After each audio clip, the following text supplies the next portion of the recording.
And we are live. Good morning, everyone. My name is Tony DiGiovanni. I'm the Executive Director of Landscape Ontario. We are hosting this town hall webinar every Tuesday at 10 a.m. to give you the opportunity to ask questions, share information, and generally help and support each other through this COVID crisis. Our presenters are members of our COVID task force. The task force meets daily to monitor the situation and to develop strategies aimed at helping you weather this significant storm. Task force members include Alan White, who's the chair, Jeff Olson, John Dursey, David Wright, who's the president of Landscape Ontario, Peter Ganane, Margot Byers, Terry Childs, Lindsay Ross, and Jamie Riddell. They are supported by Landscape Ontario and CNLA staff. These individuals are all facing the same issues you are, and yet they have stepped up to provide leadership and guidance. I know you join me in thanking them for their immense contributions. Today, in addition to answering your questions and concerns, we have a special guest. Julie Garner is from a government relations firm called Earnscliffe. Earnscliffe is providing Landscape Ontario guidance as we speak to politicians about why our profession can be part of the solution, why we need to work, and why we are able to work safely. However, today, Julie will focus her presentation on government support programs. All of you have been significantly impacted by the COVID crisis, and the government has announced many programs to support you and your employees. Julie will help us clarify what those programs are and how you can access them. After Julie's presentation, the task force and Julie will answer your questions. So without further introduction, Julie, maybe you want to talk a little bit about yourself and then go on to your presentation. Sure. Thanks very much, Tony, and thank you to Landscape Ontario and all your members for having me here today. It's been a pleasure for me to work with Landscape Ontario for the last while.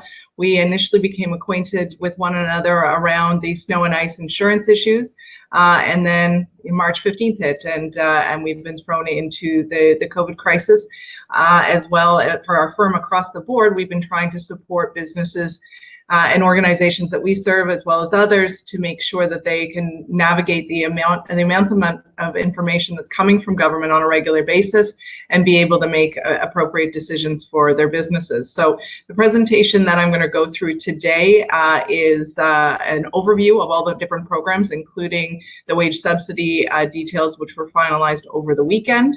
I don't have all of the answers, but certainly our firm and our team has regular connects on a daily basis with the Ministry of Economic Development at the provincial level, as well as the federal level with ISED.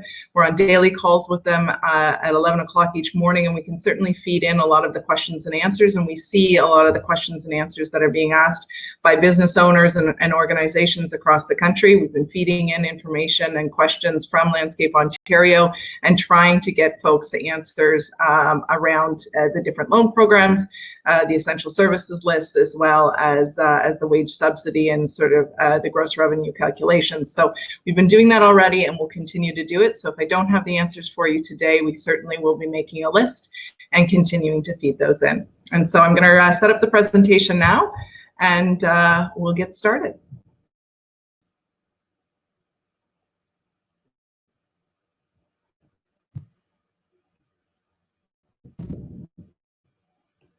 Okay, so here we are. Here's here, just out of the way to be able to. So we've called this Connecting the Dots. It's also a brief that we're putting out on a regular basis. There'll be an updated version today that will be in print that we'll send to Landscape Ontario, and certainly they'll be able to pull from it the relevant information that they want to circulate to members, which will contain a lot more detail and links to the various application portals, so that folks can have the information at their fingertips about how to access all of these programs. My affiliation, and certainly a little bit more about me, Tony had mentioned that I'm a principal with Earnscliffe Strategy Group, which is a national government relations and public affairs firm. I am a Waterloo Region resident and certainly linked to the landscape industry, as my husband owns a landscape construction, retail, and maintenance firm. So this issue, certainly from your perspectives, is one that I'm seeing on a daily basis within my home, which has been great in terms of really understanding and being able to embrace some of the challenges that your organizations are facing. I have 3 little girls, as you can see. They are here with me, but have been appropriately asked to remain silent and out of this conversation. The big thing in terms of where to start for information, there's a ton coming and there's a ton changing. We find that every time that we put out a new edition of the Connecting the Dots brief, it's outdated within a half an hour with some new program or resource being updated, or a new program detail being added to one of the signature programs that has been released by the province of Ontario. Where to start for information, the Government of Canada actually has a fairly decent portal which is linking to all the provincial resources, and in certain cases municipal resources, because there are programs at every level of government right now, as you well know, and interpretations are different across the board depending on which jurisdiction you're in. Certainly the Government of Canada is one of the best places. Also, you've got an incredible resource in your COVID portal on the Landscape Ontario website, which contains a lot of the information and really tailored to your organizations. As far as kind of financial supports for business and individuals, the key program and the main program that's been talked about over the last week and a half is the Canadian Emergency Wage Subsidy Program. That is the 75% wage subsidy for businesses that was before Parliament over the weekend and passed with unanimous support. This program will provide up to 75% wage subsidy for businesses experiencing a revenue decrease of 30% or more for the April and May periods, and the 15% decrease for March.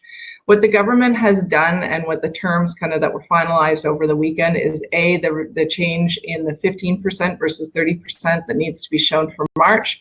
As well, they passed criteria that would allow businesses to choose one of 2 options for where that decrease is shown. So companies can either show the decrease from year over year, so March, the same period of March 15th to April 11th from 2019, or they can choose an average of the revenue from January or February.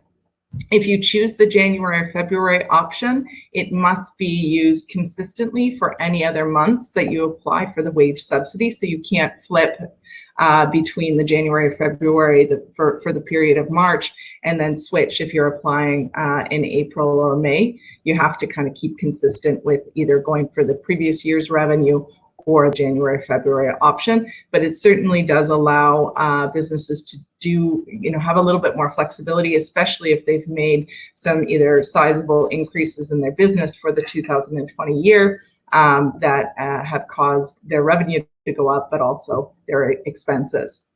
The program, as you're probably aware, is not tied to the number of employees. Big corporations, not-for-profits, and small, medium-sized enterprises can qualify.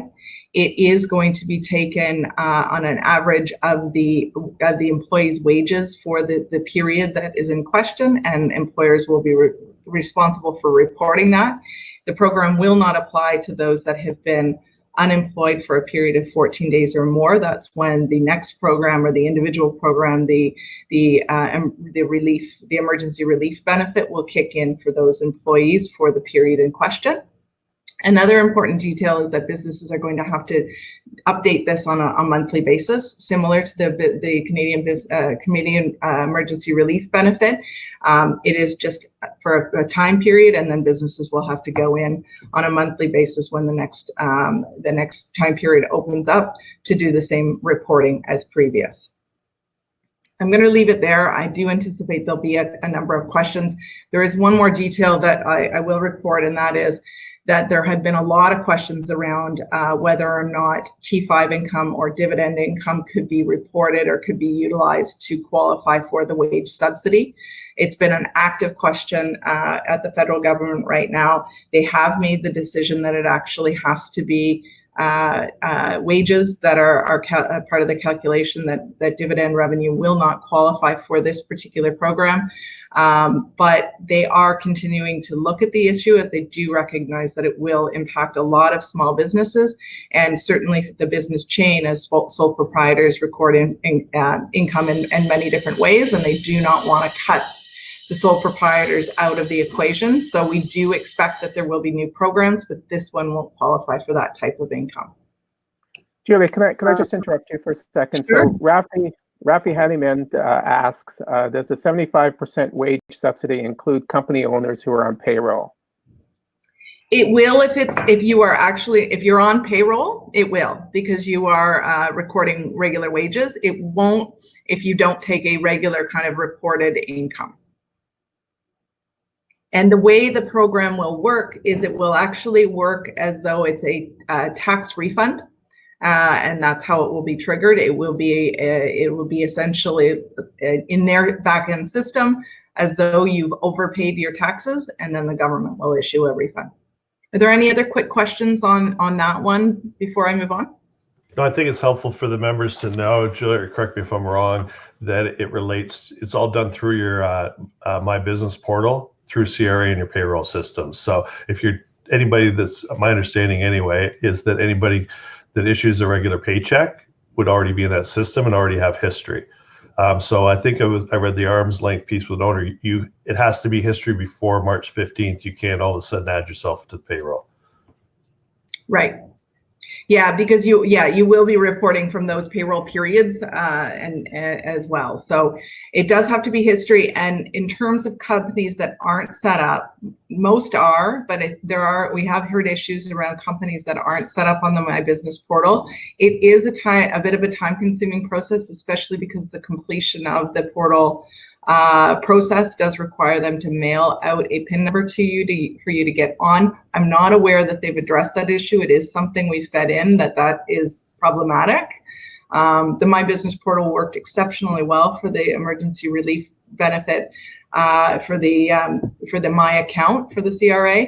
It will likely work very seamlessly for business owners as well, but that first step is getting on. So if you're not registered right now, start the process immediately so that this can make it much easier for you. Julie, James Walk's asking how long until they issue the refund? So how soon can they refund? How soon will the refund come? So we expect, so the program was just passed over the weekend. We expect it to go live very soon. There's a meeting happening within an hour with the Minister of Small Business, which should clarify the timeline and exactly when it will be opened up. Government is working towards a 3 to 6 week timeline to get money. They recognize that people are in a cash flow crisis, and they are working towards the 3 week end of that as a goal, but are giving themselves the cushion of longer. Thank you. And Attilio is asking, do you know if it applies to commissioned sales teams? Just let me pull one second. It doesn't include bonuses. It's regular revenue. I have the specifics here. It's the wage level exclusive of bonuses. Exclusive of bonuses above baseline pay, retirement allowance, or direct or indirect loans, or any front-end loaded remuneration schemes that have a higher value. It's the January to March 15th pay with the expectation of lower work. So if that commission is recorded sort of as in a payroll remittance format, it could qualify for it, but it looks as though it certainly wouldn't from a bonus standpoint. Tony, go ahead, Tony. I was just going to say. Brenda's asking, is the tax refund on a source deduction payments? Maybe you can clarify that a little bit. Yeah, so that's a great question. It won't be on the source deductions. That was what they were originally going to do for kind of what I'm going to talk to next, which is the 10% small business subsidy. It is going to be, certainly that information is going to be important for the calculation, but it will be issued as though it's a refund check to you, not as an amount of money that you take off what you're going to remit later. And Jackie Hart, please review the average January, February versus decrease. And it's saying not clear. Sure. Okay. Sure. So I'll go through that, and then unless there's anything else urgent, I should probably move on because there's quite a bit more content, and then we can come back to all of these. So the average January and February. So it's where they've gone in terms of the flexibility. They heard from a lot of employers that have scaled up over this past year, and that if your comparable was the year previous only, that many businesses that should qualify wouldn't qualify.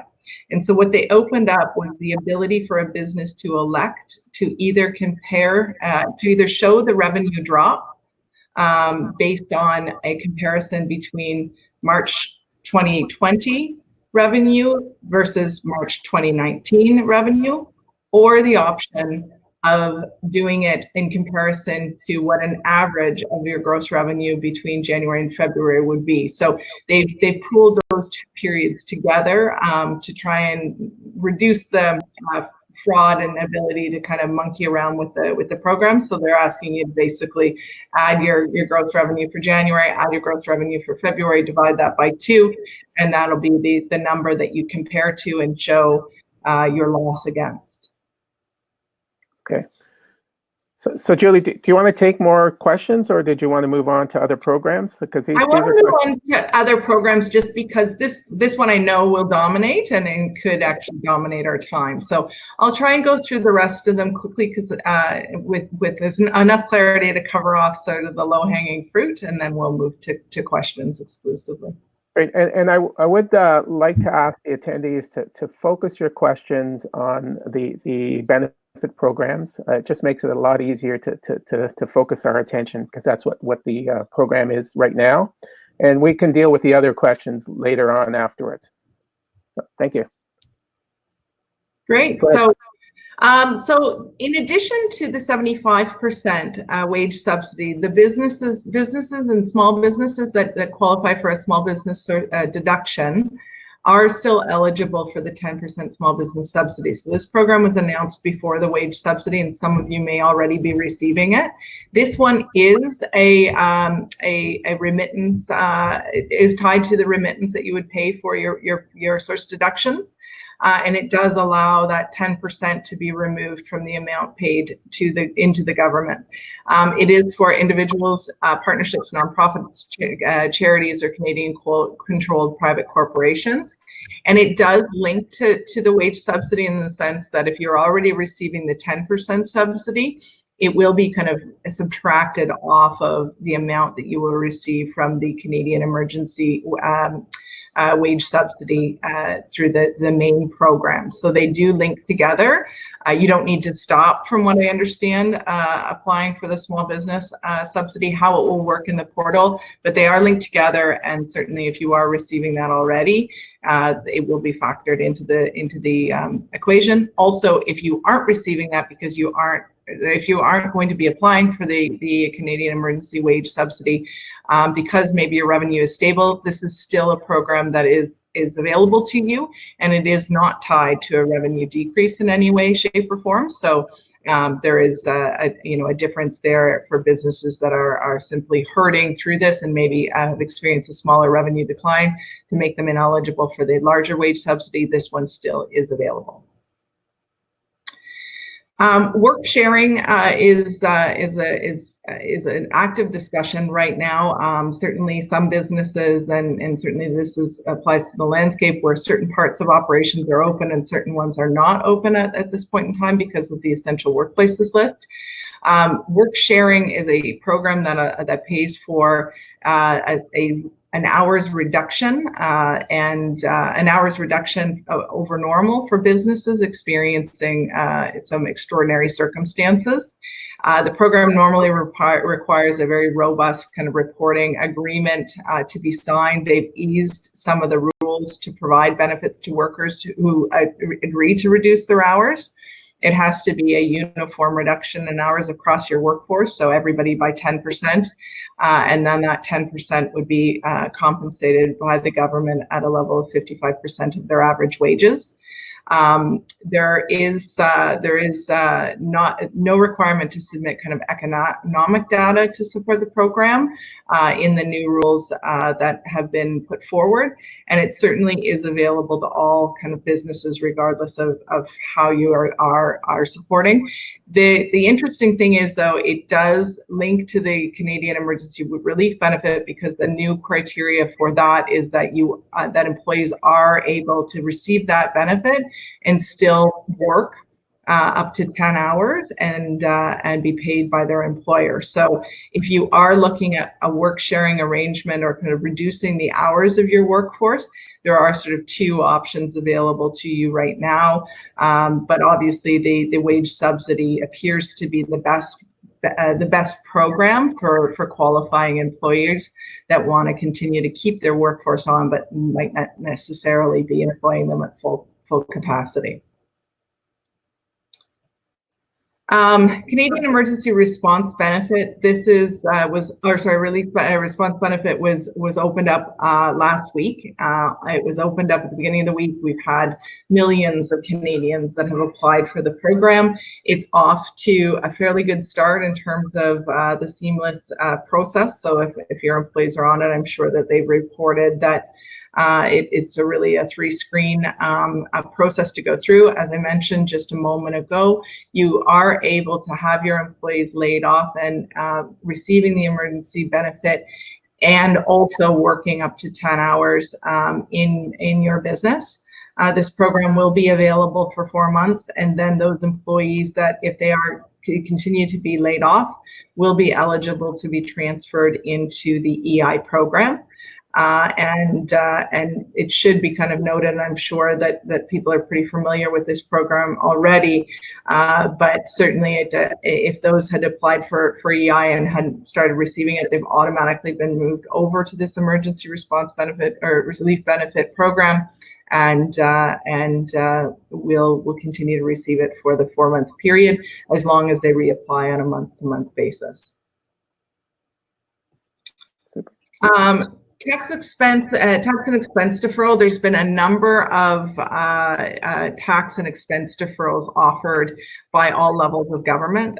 So I can't speak to every municipality, but certainly the CRA is allowing businesses to defer tax payments with no penalty or interest until August 31st, 2020. Also, any installments that would be due are certainly also going to be at the discretion of the employer, and there will not be any interest charged if those businesses are not making those installment payments. In terms of the GST, HST, there is a deferral there for till June 30th, 2020. And certainly that'll be an equivalent of about a $30 billion program. At the provincial level, there's also tax deferrals at the provincial level with no penalties. Again, same deadline of the August 31st, 2020. And we are also seeing WSIB remittances deferred till August 31, meaning that if you had Q1 remittances that were due, they can be deferred with no interest or penalty till August 31st. The real benefit there will be if you're not accruing as many premiums for the WSIB over the next period, that essentially once ideally businesses are up and running and from a cash flow basis, those payments will become due. At a municipal level, we're seeing a lot of municipalities deferring property taxes and utility bills when the utility is municipally owned for a 60-day period. That's what's consistent. That's what's been most consistent. As well, there's been some permitting suspended within the municipalities and more allowance at that level as well. From a business loans, the big program that most smaller businesses and medium-sized enterprises have been talking about is the loan, the $40,000 loan that's available through the banks and being administered through the banks. This program allows businesses with payrolls between $50,000 and $1 million to apply for a $40,000 loan. It'll be interest and principal payment free for the first year and guaranteed by the government of Canada. The program, certainly as people are testing it out and applying, what they're finding is that the banks are still not going to loan money to businesses where they don't believe that there's going to be a reasonable chance of getting the money back, even with the government guarantee. And so there have been some hiccups there be very interested. If you're hearing or having difficulty accessing the program for odd reasons, certainly feed that information into the task force, and they can get it to us, and we can see whether or not we can sort things out. One of the big questions that's been asked around this program is around the dividend income, because many small businesses don't actually take, don't actually put themselves on salary. And so they're wanting access to this program. That's a question that's being actively considered in terms of how they would potentially open up this criteria, but it is not open yet. The other kind of component of this is that there is a $10,000 amount that will be forgiven if the entire principal, if the remaining principal is paid off by December of 2022. So certainly for businesses that do anticipate to be able to need this for their short-term operational costs and things that cannot be deferred, it's a great program and potentially might benefit you greatly, ideally when the economy is up and running again, especially if you can pay off that $30,000 and be able to accept the deferral or the forgiveness for that $10,000 amount. There will be some other programs rolling out for loan guarantees for small and medium-sized enterprises. Those are expected to roll out mid-month, and those will be run through the Business Development Corporation and EDC Canada. And so as those details become available, again, we'll be circulating the information in our Connecting the Dots memo, and we'll be circulating it to Landscape Ontario. Mortgage deferral, and I'll talk about commercial rents here as well. Certainly, there's been, the Canadian banks have made a commitment to support businesses and individuals through these times through mortgage deferral. Businesses and individuals can apply for these things, but there could be penalties as well as interest associated with that. So we are hearing unfortunate stories of that happening across the board. But certainly if folks are in an operational cash issue, then they are potentially able to apply for a deferral to ease their burden at this point in time and get through this period. The one thing in terms of commercial rents that has been a big topic of discussion with the federal government in these calls on a daily basis, there has been no solution found yet for how to deal with commercial rents, but it will remain an active issue as it is highly problematic. And certainly I think landlords across the board, from what we've been hearing, there's some that have been responsive and some unresponsive to their tenants. The challenge is those are businesses as well. And so how to make sure that we don't cause an unintended chain reaction is something that they're actively considering. Essential services designation. I know this isn't where we're going to focus today, but I did want to mention, essentially we saw last Friday, the Premier come out with a more restrictive essential services designation list in Ontario. That list, from what we understand, is going to be active for about a 3-week period, and then they're going to revisit it. Sorry, it was April the 3rd that the Premier came out with this list. And so we're really in kind of, we're almost kind of nearing week 2 here, and then next week is when we're expecting that things will be relooked at. The province did announce last week that they had appointed a post-COVID economic recovery task force, which is made up largely of cabinet members in Ontario that will be dealing with kind of how do we get back on our feet. The key things they're going to be looking at is kind of when is it safe to open up business. And so certainly we're working very closely with Landscape Ontario, and we'll be wanting to advocate for the safe reopening of landscape operations where possible. And so doing that in a respectful manner that puts Ontarians and Canadians first, that won't see us back in a March 15th situation of complete lockdown of the province because of inappropriate activity. So I think there's lots of opportunity here for landscape, and certainly it'll continue to be an active conversation. Quebec added landscape to the list just recently, and so certainly the provinces have been collaborating very closely and working together very closely over this period, and certainly are looking at the reactions of their citizens in other jurisdictions to different moves, but also are looking at what others are doing as appropriate guidance. Quebec had been one of the most restrictive in their essential services designation, especially in the construction landscape early on. So this is a really interesting move that they've opened this up. Temporary foreign workers, just over the weekend, and some of your operations may hire temporary foreign workers in it.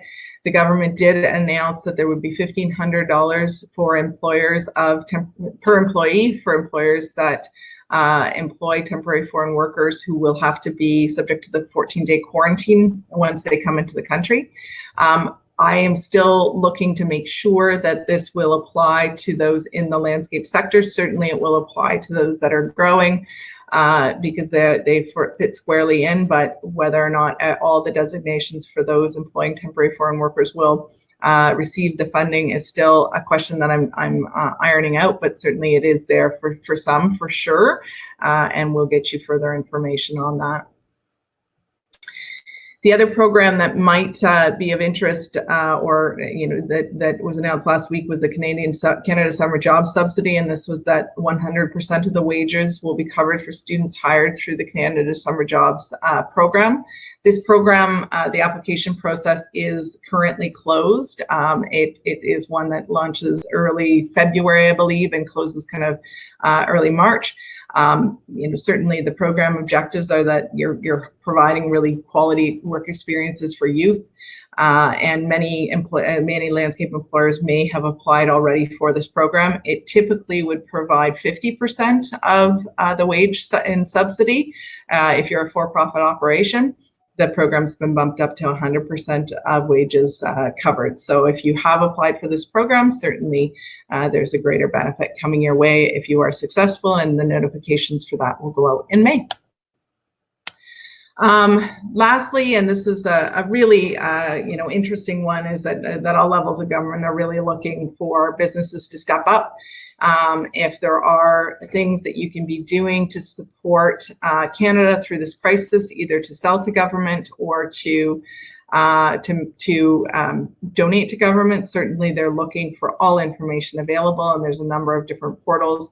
At the federal government level, it's the buyandsell.gc.ca. In Ontario, it's the Ontario Together. Ontario Together has also set up a $50 million fund that if a business feels that they could manufacture something specifically in the personal protective equipment space, they will gladly help that business retool their operation and provide for allowable capital expenditures to get that investment made and the PPE being made. I can say I was on a number of calls over the weekend trying to get an operation set up to develop masks, and the government of Ontario is very serious about this. And so if there are any opportunities out there, they want to know and they want to help. Certainly, please make sure that Tony and others are available. You guys may be set up in a way that might allow you to contribute to this effort. And certainly there's a number of different products that they're looking for that are listed on these websites. Call for volunteers is also up there.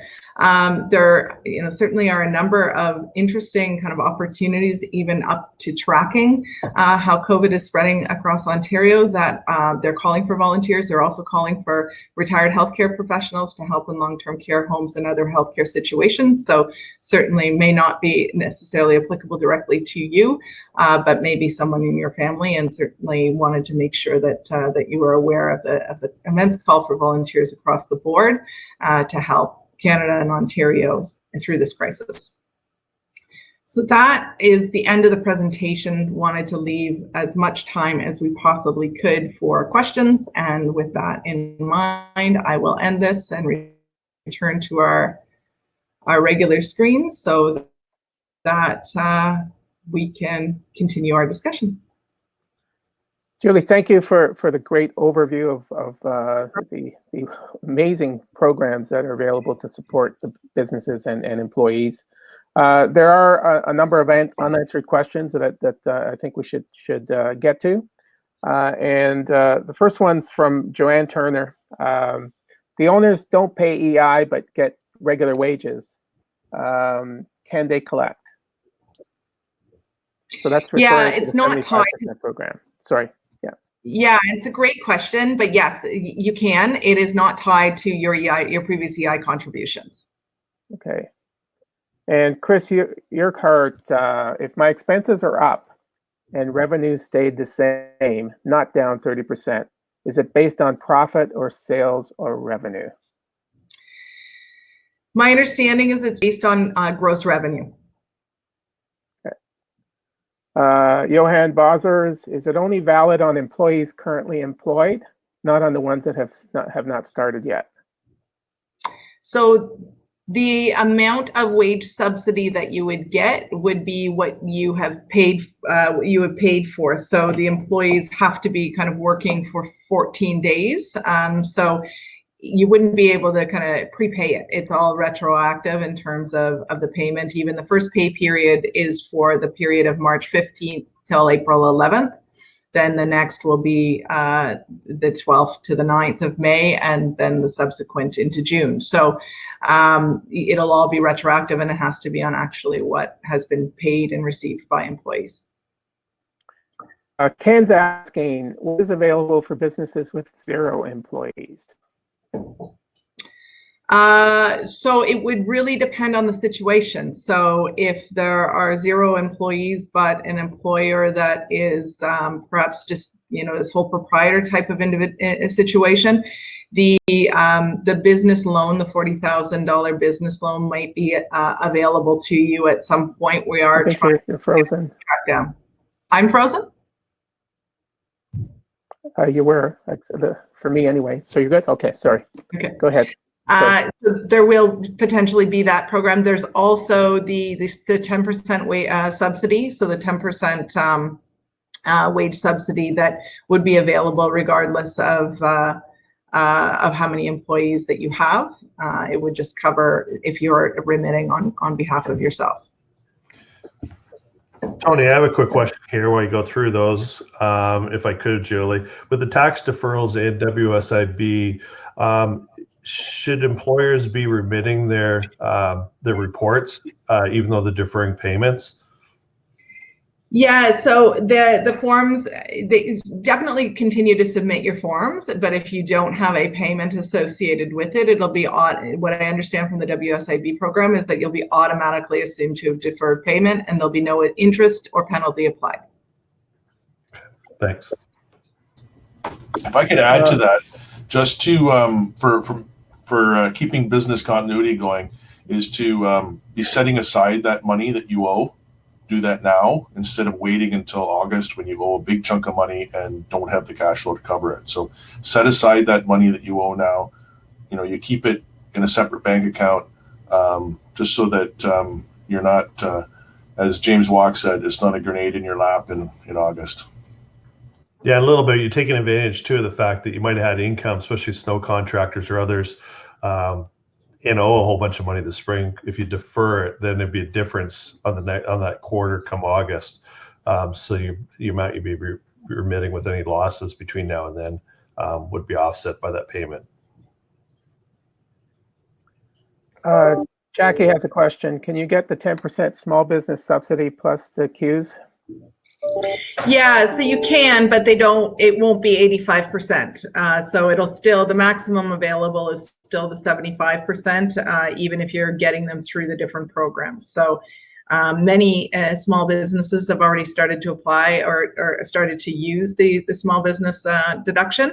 And so in that case, it will be, I assume, a question as part of the application process if you're applying it, and it'll factor into the calculation. It'll be essentially 65% of the wage subsidy will come to you through the check or the reimbursement, and then the other will be a deduction from your source deductions. Brenda's saying, so we should just report the source deductions that would be due? And I've lost her now. This is moving so quickly. That's what I understand, is that it's going to be calculated on your source deductions when you choose to pay them. So there is obviously there is a deferral right now at the federal government level in terms of what you would owe. So it will be an accounting, as your colleagues and the task force members on here have said. If you are not going to pay them because you want to defer that, then just make sure you properly account for it and remove the 10% eligibility. Brian Cotter, is the 75% wage subsidy same as the 10% treated as income to the company and taxable to the company at the end of the year? In terms of the subsidy, from what I understand, is there will be no sort of CPP or EI taken off the wage subsidy. So those won't be kind of, here you go, and you're going to get hit with additional source deductions if you are receiving the wage subsidy. But it won't be obvious. It won't be treated as though it was your money that was paid out. So from a tax perspective, yeah, I'm not an accountant, but you will certainly, I don't believe it will be counted as income on the business, but again, you won't have that expense, so it will have an impact on your net income. I think Tony, for the answer to that question, it works as money in, money out because it's directly related to the expense. You show 100% payroll expense at the same time as the income comes in, so the two kind of wash each other. You can't put it as a income into your account and accumulate it. Both Rafi and Noreen have similar questions. So we can pay our staff that are on the CERB 10 hours with no penalty. Is that true? Yes. So the penalty, yes, you can pay them and no penalty to them in terms of their CERB being revoked. Okay.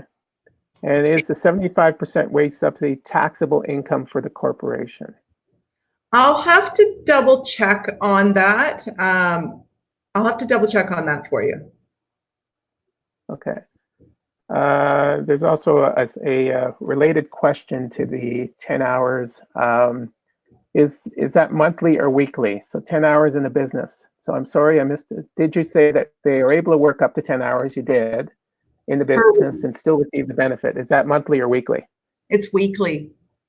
Weekly, okay. Let's see. One question that I didn't cover in my presentation, Tony, while you're mining those, is the 25% top up. That's a commonly asked question about, do I have to pay that? And certainly the government of Canada is hoping that employers will be in a position to pay the remaining 25% of the top up to their employees. The overall goal is that as many Canadians stay employed as possible. If a business cannot, there won't be a requirement to prove that you did or a test that you're going to. It will be, certainly a choice for businesses in an ideal scenario. I was going to ask you about that, Julie, just to qualify as that goes through, because it's going through your payroll.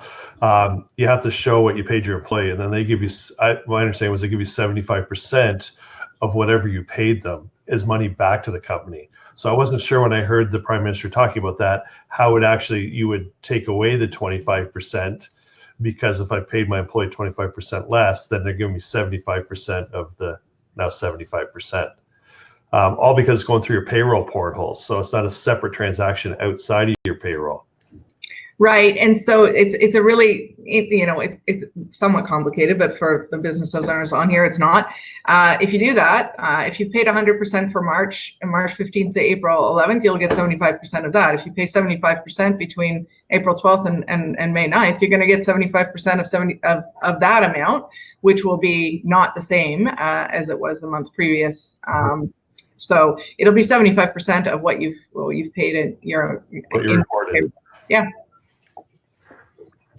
Carla's asking, do you need to apply for deferred payments? No, you don't need to apply for the deferred payments.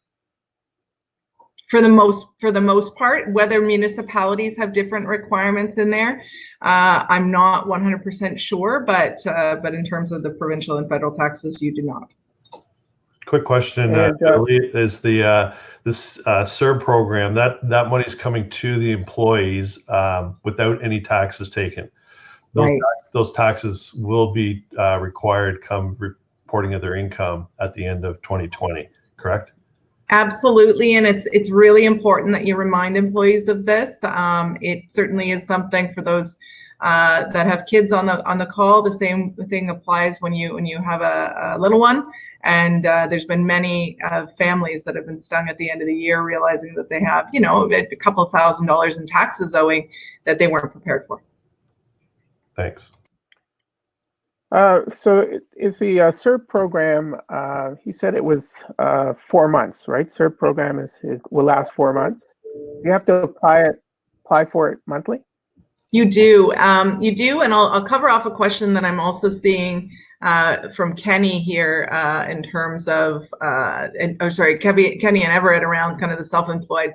The CERB program is available to anyone that has stopped working for the last 14 days. And so essentially the attestation in terms of income and stop work is on there, but you would be eligible. It is not, again, tied to EI eligibility rules and is available for sole proprietors and small businesses. So CERB is available for those situations, and you do have to go on monthly.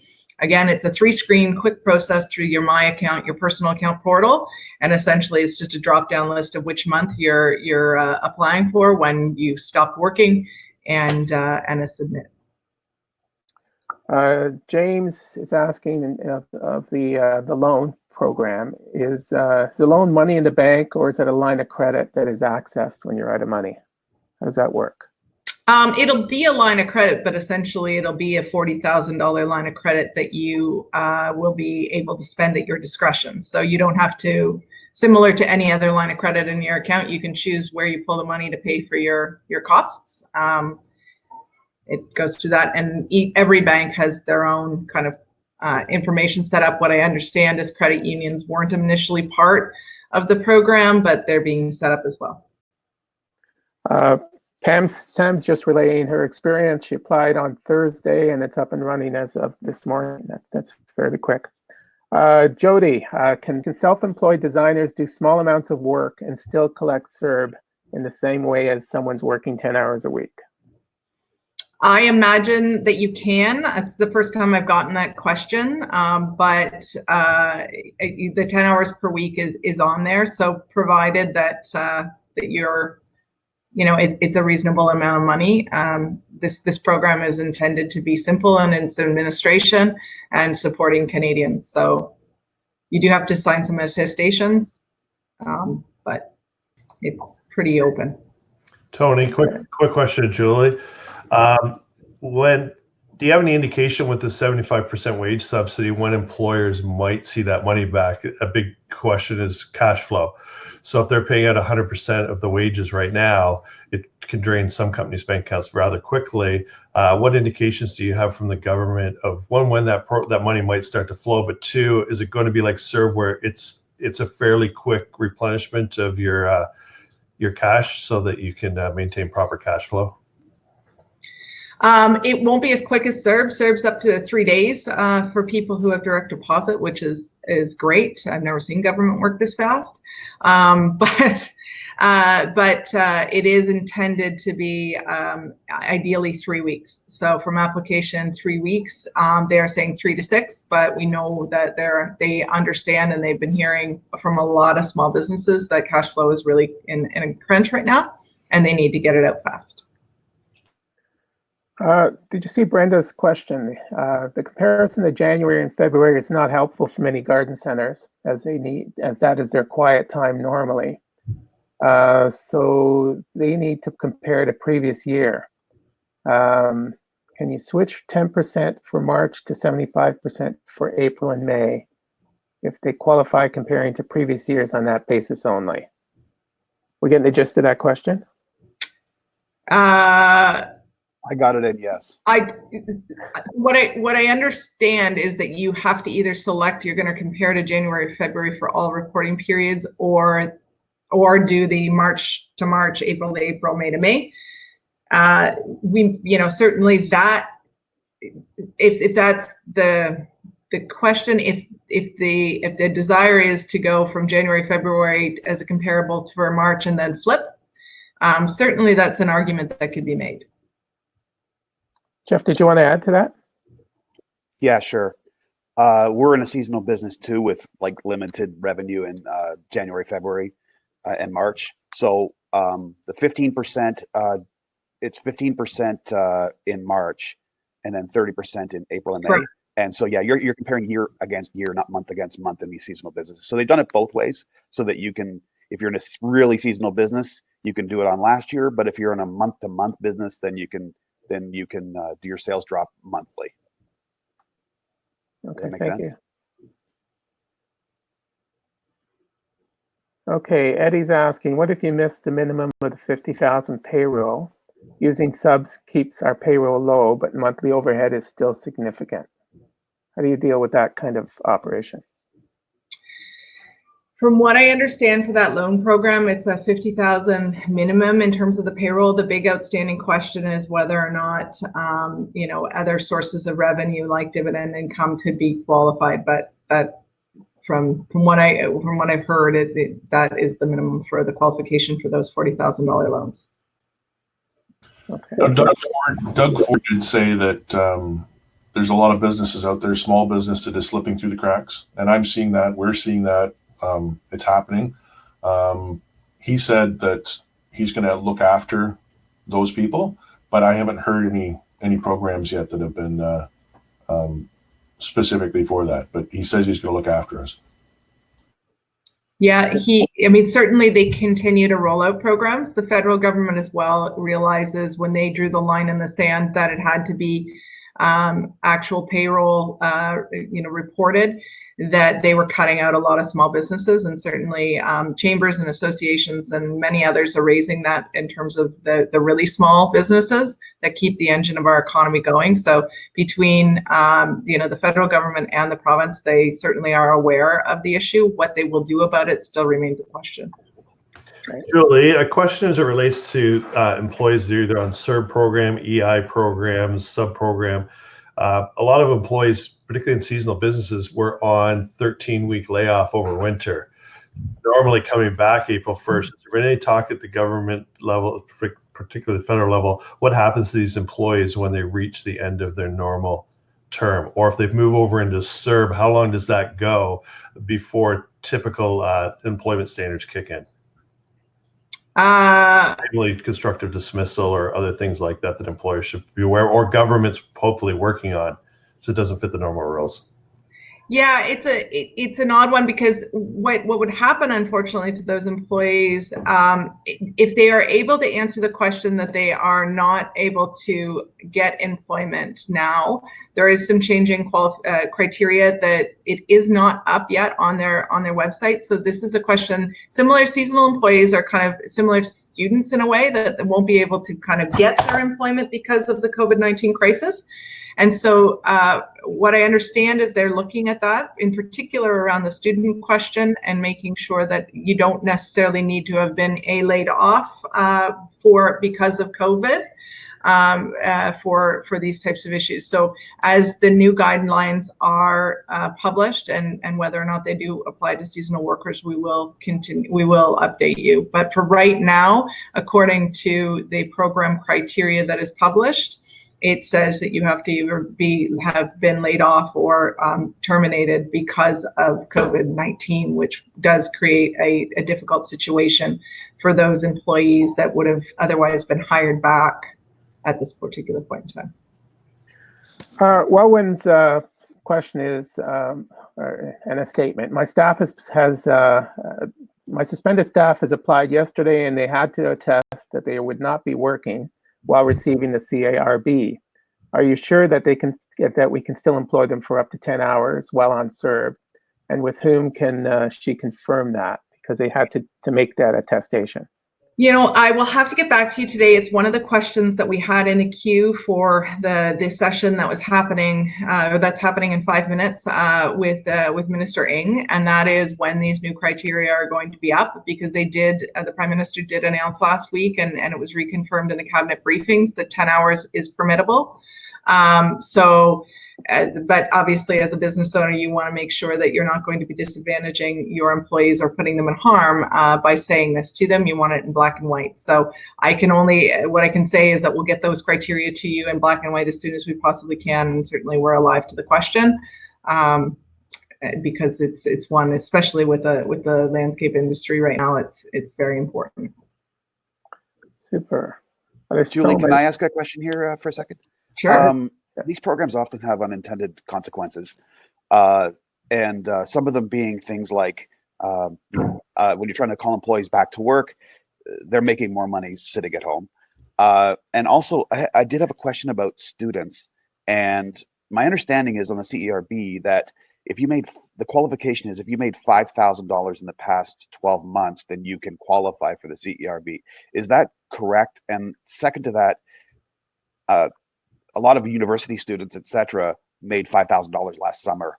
They'll be applying for this and getting it and not wanting to go back to work. Is that your understanding as well? It's a challenge, and it's a huge challenge, and there's huge challenges with CERB in other sectors as well. I mean, long-term care workers make $16 an hour. Put your health at risk for $2,100, or stay home with your family where you're safe and work. So they're certainly looking at a lot of these issues. As far as the students go, I guess the one, so there's two things. There's the $5,000 is apparently going to be waived. So that'll be part of the kind of reissue and the criteria in terms of whether or not you had to have that income. It was a problematic criteria that they are, I guess, removing now, which will allow a lot more people to qualify. On the student front, if they do allow the students to get hired, certainly it will provide them a benefit in March, April, for April, May, and June, but it won't provide it for the remainder of the summer. There is an ability for the minister to add on another period, which obviously would have an impact on those students and their employability. It's not a question that I can answer. It is probably an unintended consequence. Hopefully students feel that being employed and having things to show on their resume is the better long-term play, but some won't. So Julie, I want to change the subject just a bit, but it is related. And I want to talk about how we as a profession, as an industry, get back to work. We've had, there's a lot of division in the association right now because of the unclear nature of the essential workplaces list.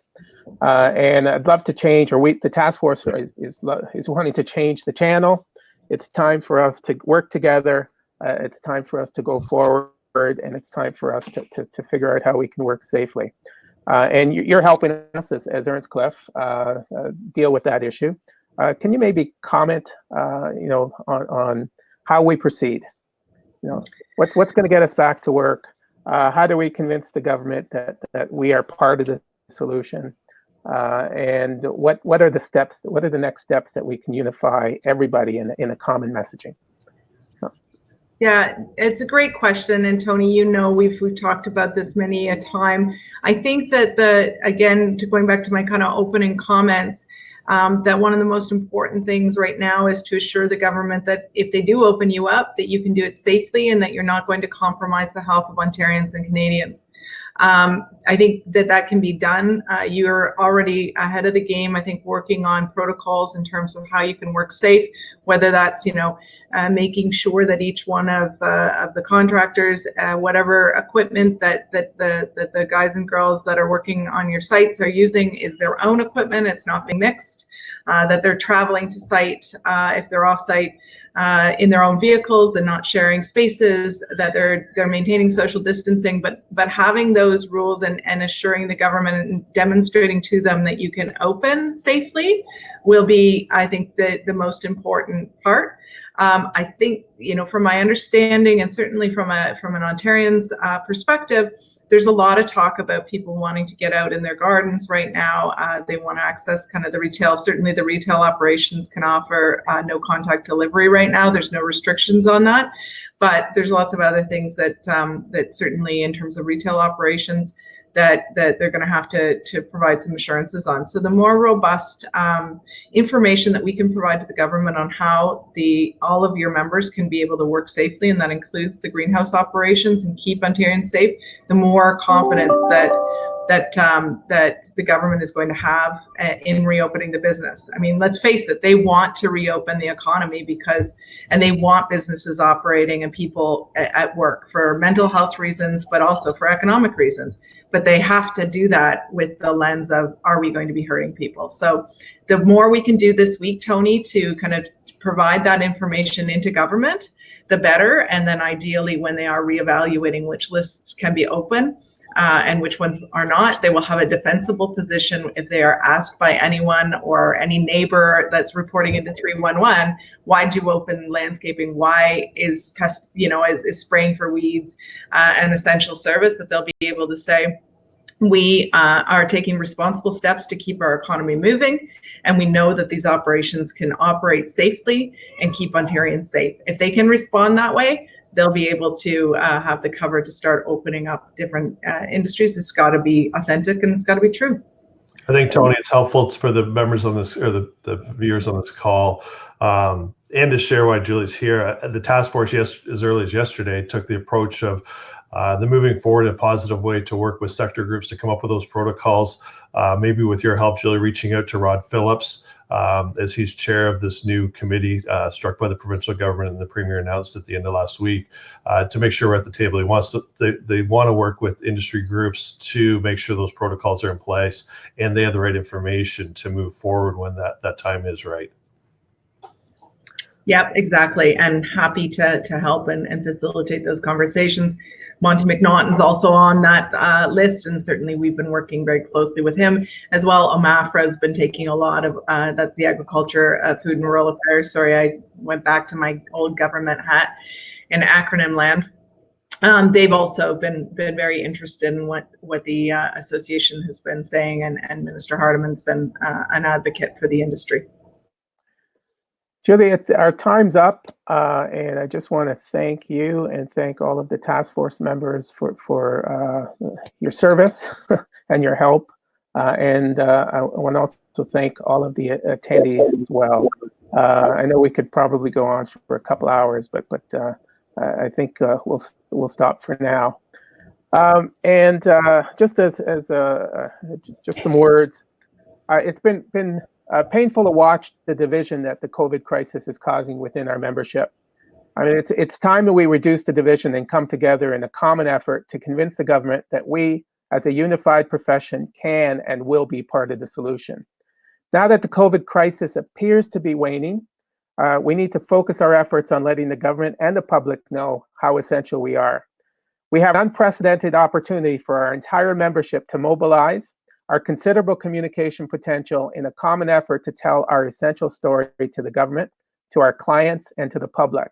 But that essential story must be predicated by safety, a safety message. We have never had a bigger stage to shout out the benefits of what we do for a living. In the coming few days, we'll be providing you with the templates and suggesting messaging. Few other professions can deliver the environmental, aesthetic, lifestyle, therapeutic, economic, mental health, physical health, spiritual, legacy, and many other life-enhancing benefits we collectively offer. We make people happy. Spring is coming. Now is the time for us to work together. Thank you very much. And we'll see you next Tuesday. Bye-bye. Thank you.